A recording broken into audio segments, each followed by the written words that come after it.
ओम शांति। 21 दिसंबर 2024। प्यारे मीठे बाबा के आज के मीठे मधुर महावाक्य। आज की मूली के कुछ मुख्य पॉइंट्स।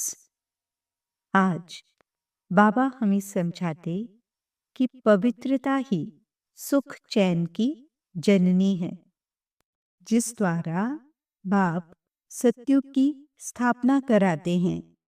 अब हम आत्माओं को अपने साइलेंस के स्वरूप को जान शांति धाम और सुख धाम को याद कर सच्ची कमाई करनी है और अन्य आत्माओं को भी करानी है। माया जीत बनने के लिए स्वदर्शन चक्र फिराते रहना है।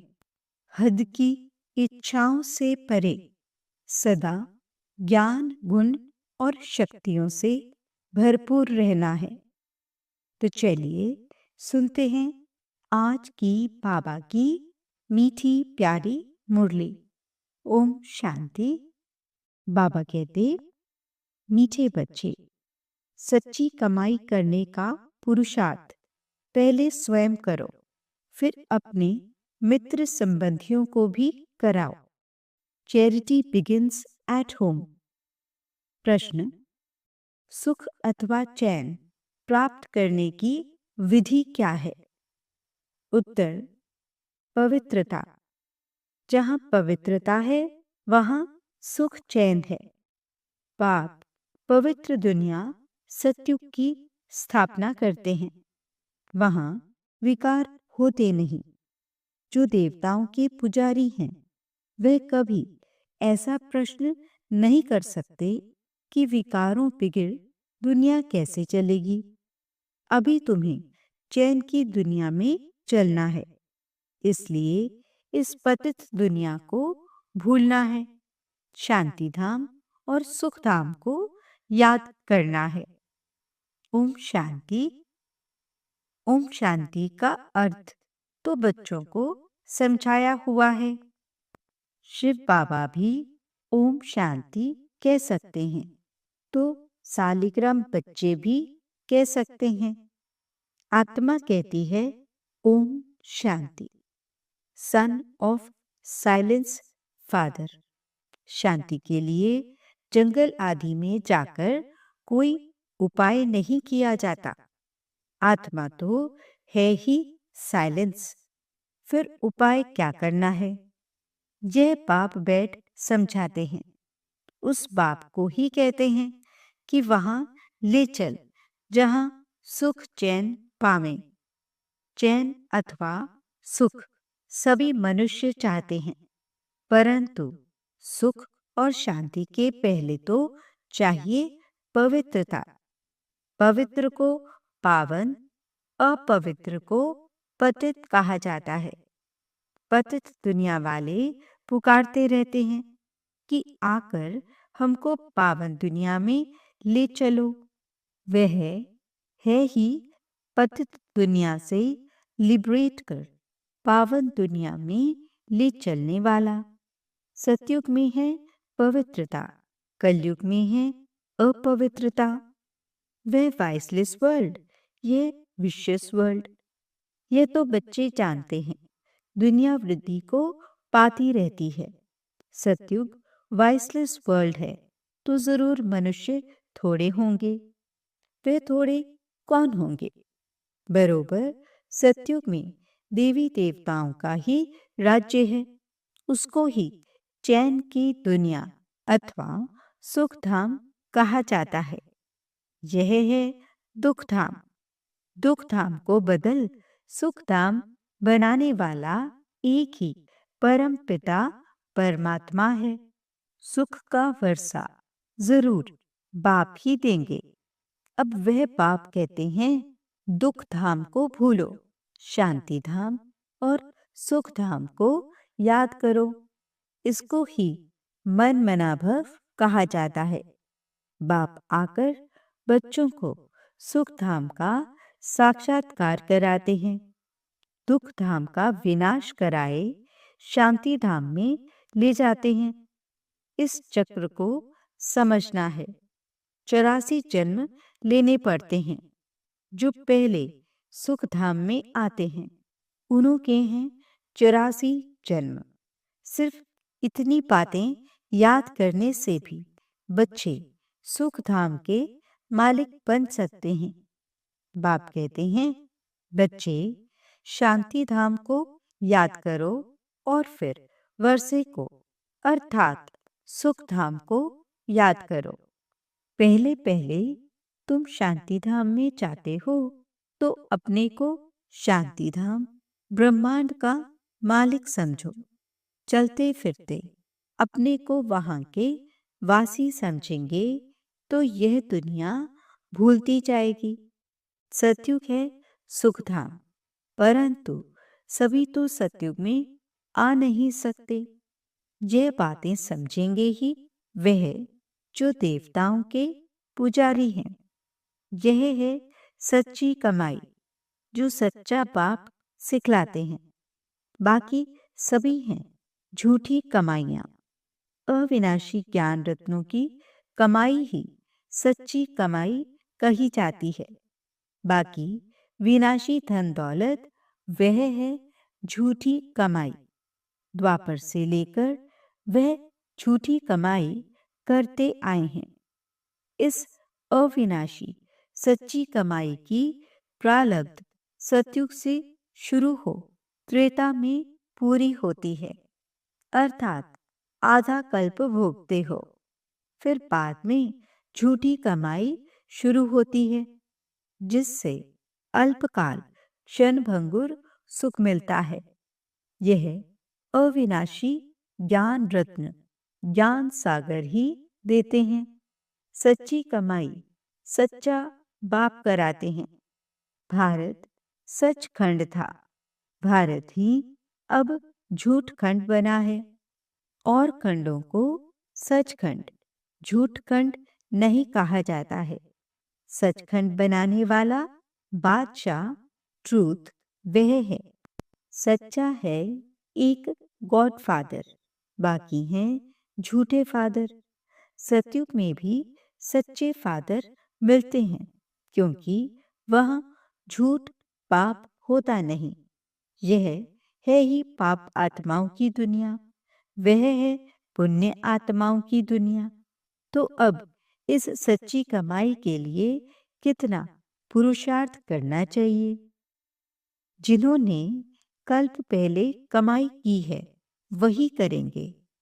पहले खुद सच्ची कमाई कर, फिर पियर और ससुर घर को यही सच्ची कमाई करानी है। Charity begins at home. सर्वव्यापी के ज्ञान वाले भक्ति कर नहीं सकते।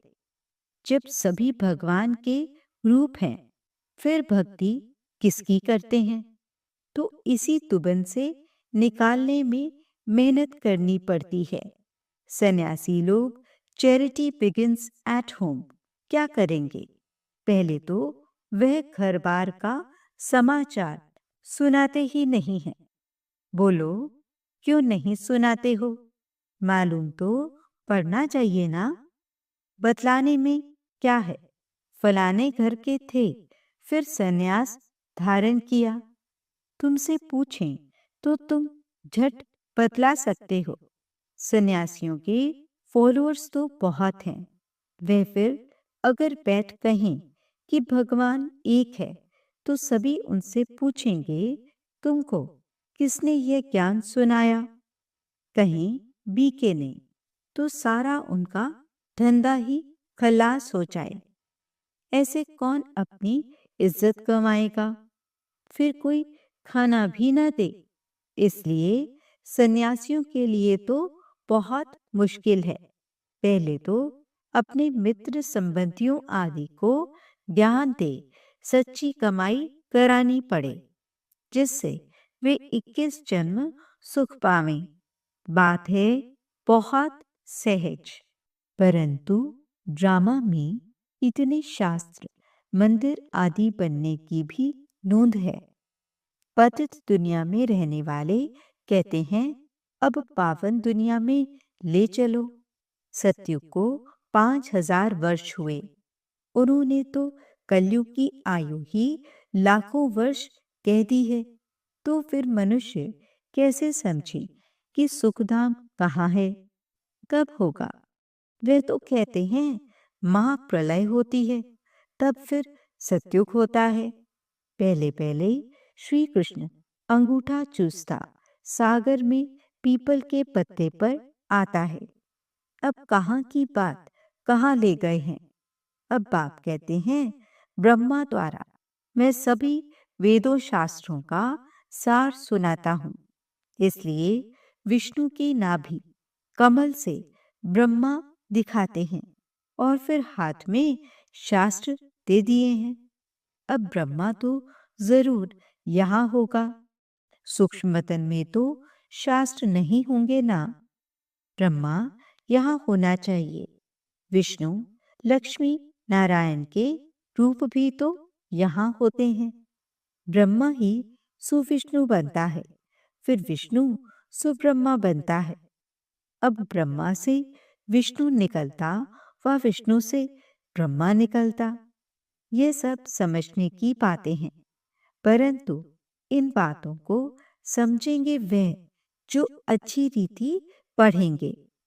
बाप कहते हैं जब तक तुम्हारा शरीर छूटे तब तक समझते ही रहेंगे। तुम बिल्कुल ही 100% बेसमझ कंगाल बन पड़े हो। तुम ही समझदार देवी देवता थे, अब फिर से तुम देवी देवता बन रहे हो। मनुष्य तो बना ना सके। तुम सो देवता थे, फिर 84 जन्म लेते लेते एकदम कलाहीन हो गए हो।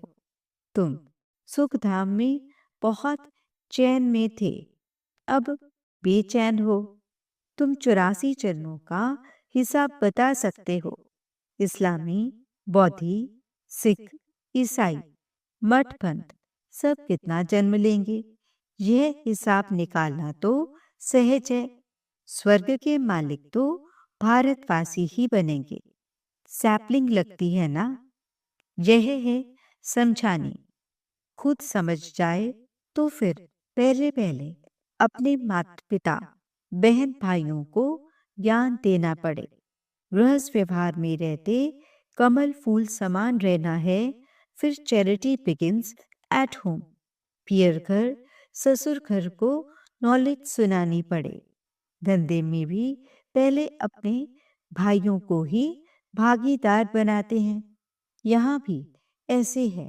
गायन भी है, कन्या वह जो पियर और ससुर घर का उद्धार करे। अपवित्र उद्धार कर नहीं सकते। तब कौन सी कन्या? ये ब्रह्मा की कन्या ब्रह्मा कुमारी है ना।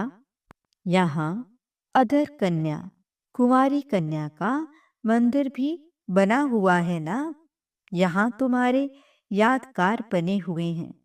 हम फिर से आए हैं भारत को स्वर्ग बनाने के लिए। यह देलवाड़ा मंदिर बिल्कुल एक्यूरेट है। ऊपर में स्वर्ग दिखाया है। स्वर्ग है तो यहाँ ही राजयोग की तपस्या भी यहाँ ही होती है।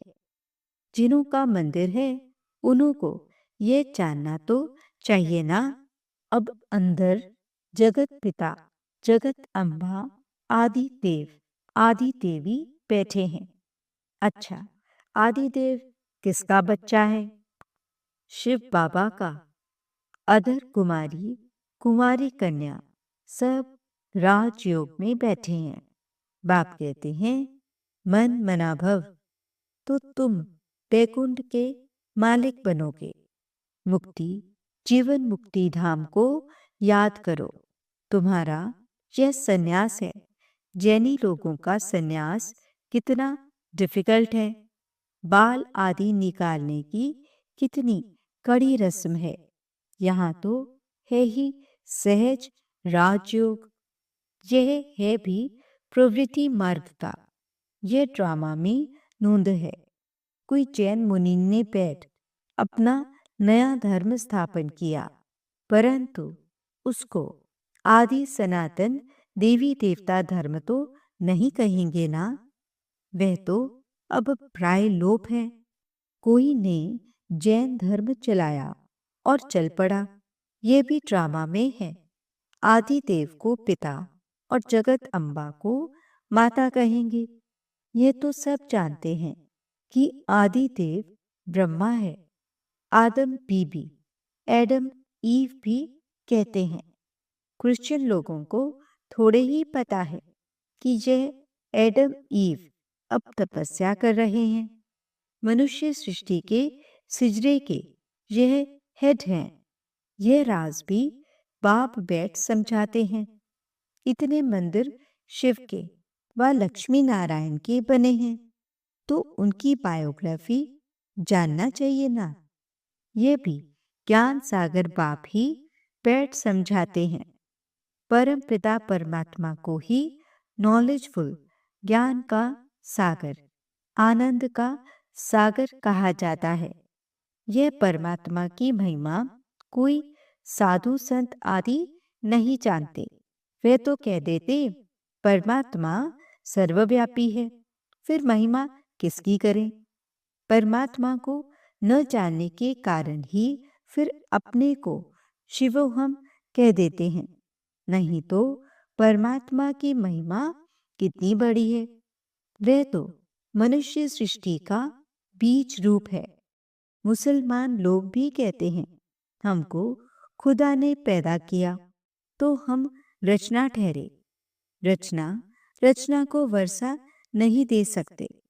क्रिएशन को क्रिएटर से वर्षा मिलता है, इस बात को कोई भी नहीं समझते हैं। वह बीज रूप सत है, चैतन्य है। सृष्टि के आदि मध्य अंत का उनको ज्ञान है। सिवाय बीज के आदि मध्य अंत का ज्ञान कोई मनुष्य मात्र में हो नहीं सकता। बीज चैतन्य है तो जरूर नॉलेज उनमें ही होगी। वही आकर तुमको सारे सृष्टि के आदि मध्य अंत का नॉलेज देते हैं। यह भी बोर्ड लगा देना चाहिए कि इस चक्र को जानने से तुम सत्युग के चक्रवर्ती राजा अथवा स्वर्ग के राजा बन जाएंगे। कितनी सहज बात है। बाप कहते हैं जब तक जीना है मुझे याद करना है। मैं खुद तुमको यह वशीकरण मंत्र देता हूँ। अब तुमको याद करना है बाप को। याद से ही विकर्म विनाश होंगे। यह स्वदर्शन चक्र फिरता रहे तो माया का सिर कट जाएगा। हम तुम्हारी आत्मा को पवित्र बनाकर ले जाएंगे। फिर तुम सतो प्रधान शरीर लेंगे। वहां विकार होता नहीं। कहते हैं विकार बिगड़ सृष्टि कैसे चलेगी। बोलो तुम शायद देवताओं के पुजारी नहीं हो। लक्ष्मी नारायण की तो महिमा गाते हैं, संपूर्ण निर्विकारी। जगदम्बा जगत पिता निर्विकारी हैं। राजयोग की तपस्या कर पतित से पावन स्वर्ग के मालिक बने हैं। तपस्या करते ही हैं पुण्य आत्मा बनने के लिए। अच्छा, मीठे मीठे सिगिलदे बच्चों प्रति माता पिता बाप दादा का याद प्यार और गुड मॉर्निंग। रूहानी बाप की रूहानी बच्चों को नमस्ते। हम रूहानी बच्चों की रूहानी बाप दादा को दिल व जान सिक व प्रेम से नमस्ते नमस्ते नमस्ते जी। गुड मॉर्निंग बाबा। शुक्रिया बाबा। धारणा के लिए मुख्य सार। पहला पॉइंट, इस पुरानी दुनिया को बुद्धि से भुलाने के लिए चलते फिरते अपने को शांति धाम का वासी समझना है। शांति धाम और सुख धाम को याद कर सच्ची कमाई करनी है और दूसरों को भी करानी है। दूसरा पॉइंट, राजयोग की तपस्या कर स्वयं को पुण्य आत्मा बनाना है।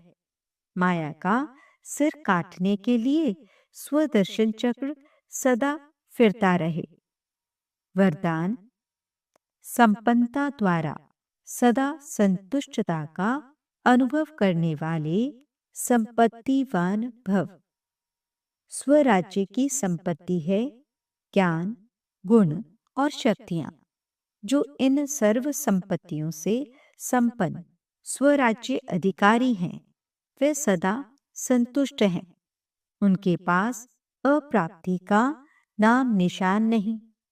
हद की इच्छाओं की अविद्या, इसको कहा जाता है संपत्तिवान। वे सदा दाता होंगे, मंगता नहीं। वे अखंड सुख शांतिमय स्वराज्य के अधिकारी होते हैं। किसी भी प्रकार की परिस्थिति उनके अखंड शांति को खंडित नहीं कर सकती।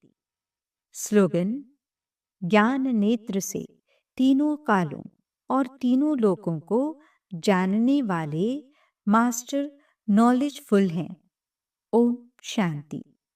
आज के अव्यक्त इशारे: सदा आज्ञाकारी बनकर रहो तो सर्व की दुआएं मिलेंगी। उन दुआओं के प्रभाव से दिल व मन सदा संतुष्ट रहेगा। बाहर की संतुष्टता नहीं, लेकिन मन की संतुष्टता, और मन की संतुष्टता यथार्थ है। आज्ञाकारी हैं, दुआएं हैं, तो सदा स्वयं और सर्व डबल लाइट रहेंगे। उनका चेहरा सदा प्रसन्नचित दिखाई देगा। प्रसन्नचित अर्थात सर्व प्रश्नों से न्यारा। क्यों, क्या, कैसे, यह सब प्रश्न समाप्त। ओम शांति।